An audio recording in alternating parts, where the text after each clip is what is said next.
ఏమో.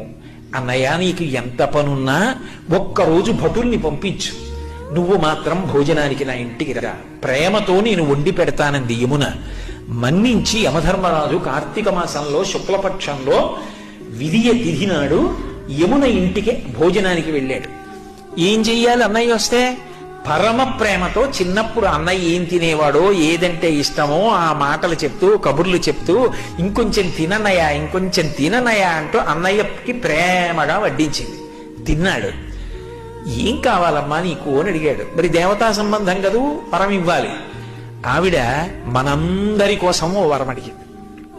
అన్నయ్య, ఇది జ్ఞాపకం పెట్టుకుని ఈ తిథి నాడు ఏ అన్నయ్యని, ఏ తమ్ముణ్ణైనా సరే, ఏ అక్క అయినా, ఏ చెల్లైనా ఇంటికి పిలిచి అన్నం పెడితే ఆ అన్నం తిన్నందుకు ఆ అన్నకి కాని తమ్ముడికి కాని అపమృత్యు దోషం లేకుండా చెయ్యన్నయ్యా.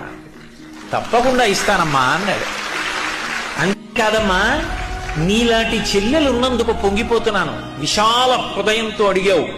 ఇలా పెట్టిన చెల్లికి మంగళసూత్రానికి ఇబ్బంది రాదమ్మా, సౌమాంగల్యంతో ఉంటుంది, వరం ఇస్తున్నాను అన్నాడు. యజ్ఞం చేయమన్నారా, యాగం చేయమన్నారా? ఏడాదికొక్కసారి భగినీహస్త భోజనమని తోడ పుట్టిన దాని ఇంటికెళ్ళి అన్నం తినమన్నాడు.